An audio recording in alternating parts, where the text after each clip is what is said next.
not even the end of the day and your legs are burning, aching, and throbbing. You can't wait to put them up.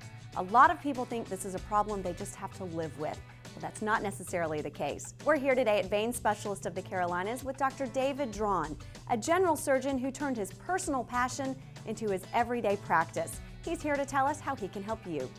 Dr. Drawn, you got into the specialty because your wife came to you with leg pain and traditional measures couldn't find the cause. When should someone come see a specialist for their issues?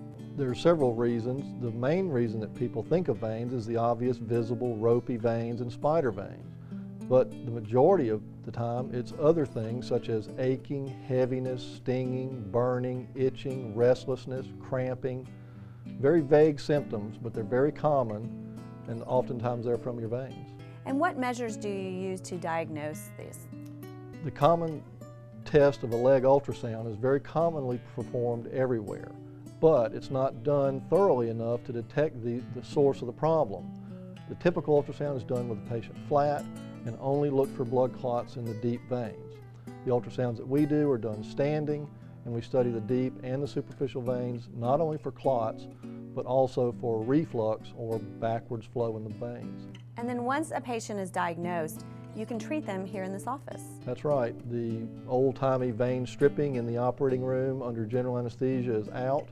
Everything we do now is a simple, safe procedure. It can be done in the office, maybe a little sedation, maybe not, some little local anesthesia, and that's it. And oftentimes covered by insurance.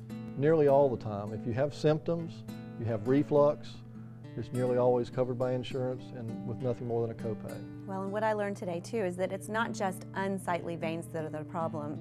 I mean, they're accompanied by leg pain, by things that can really affect your quality of life. That's exactly right. And I didn't believe all of that until my wife had it and she got treated, and it made such a big difference that I decided I needed to change specialties. Dr. Drawn, thanks for your time today. Thank you. And this is an issue that will affect so many of us. Up to half of all men and 3/4 of all women will experience vein problems at some point in their lifetime. If it happens to you, why not come see Dr. Drawn, who's clearly so passionate about his profession. For more information, you can log on to his website, VeinScarolina.com, or just give them a call.